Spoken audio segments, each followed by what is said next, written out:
Hello အားလုံးပဲမင်္ဂလာပါမကုတ်နီလာယူတွေကိုမလေးမမတို့ဒီမှာအရန်လှပါတယ်ကြောက်ကြီးတွေကိုလေဒီတလောကလေမမတော်တော်ကိုလှရတယ်ရှင်နီလာယူတွေကြည့်အောင်ပြခဲနေတာပဲနော်မမတို့တော့တော်တော်ကိုလှတဲ့အရည်သွေးတွေကိုထည့်ထားပေးတယ်ရှင်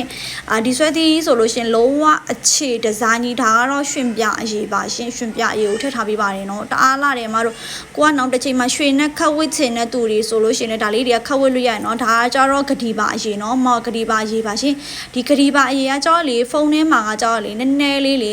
ရိတ်တက်ဘက်ကိုတွားပေမဲ့အပြင်မှာကအရန်ကိုလှပါတယ်နော်မတို့လုံးဝဥခဲနေရပဲရှင်အရေးကလေဥနေရပဲနော်တော်တော်လှတယ်ရှင်ဒါလေးတွေကြတော့ရွှင်ပြရေးပေါ့နော်ဒါလေးတွေကရွှင်ပြရေးပါရှင်ဒါလေးတွေကရွှင်ပြရေးလေးထည့်ထားပြပါတယ်ဒါလေးကကြတော့လေမတို့အဲ့ဒီဂရီပါရေးပေါ့နော်ဂရီပါရေးနဲ့ရွှင်ပြရေးနဲ့တော့နည်းနည်းကွာမယ်ရှင်နော်မတို့ရေဂရီပါရေးကအပြင်မှာဖုန်း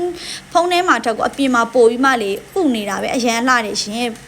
ဒီဟာလေးကလည်းဂတိပါအရေးလေးပဲနော်မအရန်လှတယ်အရေးသွေးတွေအရန်လှတယ်ရှင်မနောက်တစ်ချိန်ကိုကရွှေနဲ့ခတ်ဝိမယ်ဆိုရင်တော့မခတ်ဝိလို့ရတဲ့အရေးသွေးတွေနေပဲကိုထည့်ထားပေးပါတယ်နော်ဒီတလော့လေးနီလာတေကြီးလေးအရန်ကိုလှတဲ့လော့နော်မဒီတလော့ကနော်စနေတလော့မှာစနေဆိုရင်ညီမလေးရဲ့ TikTok CB ပဲဖုန်းနံပါတ်ကိုဆက်တွယ်မှာယူလို့ရပါတယ်ရှင်